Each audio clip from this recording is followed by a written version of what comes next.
The high school alumni group chat started pinging in the dead of night. Someone, probably bored and nursing a drink, threw out a prompt. 3 keywords to describe your high school experience. Go. The chat, which had been dormant for years, suddenly saw a name pop up that made my heart skip a beat. It was Camille Sterling, the undisputed prom queen of our graduating class. Vibrant, she wrote.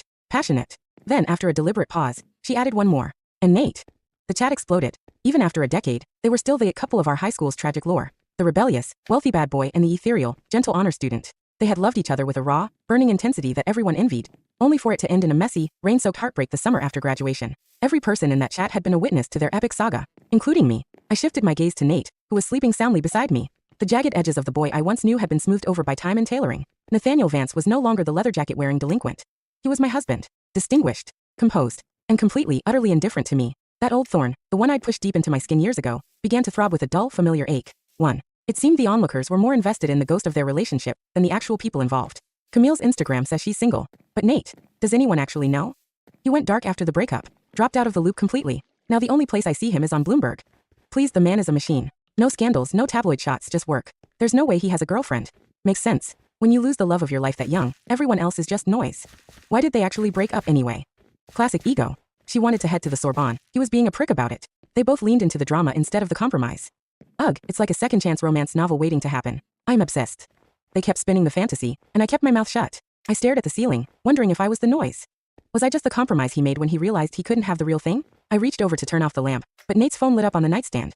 Unknown. I'm back, Nate. There was no contact name, but I didn't need one. Only Camille called him Nate with that specific, casual intimacy. He was out cold, his hand resting instinctively over my stomach as it often did in his sleep. His wedding ring, cold against my skin through my silk nightgown, felt heavier than usual tonight. A wave of nausea hit me. My thumb hovered over his screen, wanting to delete the message before he could see it. I knew his passcode, 579579. It was a pattern on the keypad, a sequence I'd long convinced myself was a code for their names or some anniversary. I stared at the lock screen for 2 full minutes, my heart hammering against my ribs, before I finally set it down. Going through his phone felt beneath me. Besides, Nate didn't indulge me the way he'd indulged her. I remembered a day in 10th grade when Camille had been fuming because a freshman girl wouldn't stop texting him. Nate had just laughed, sliding his phone across the desk to her. You jealous, babe? He'd whispered, his eyes dancing. I already blocked her. But go ahead. Check the logs. Delete anyone you don't like. I'm all yours. Thinking about it now kept the sleep away. I stayed awake until 7, when the light finally started to bleed through the curtains. 2. Nate's internal clock was usually surgical. He was a man of routines, gym, shower, black coffee, office. But today he stayed in bed.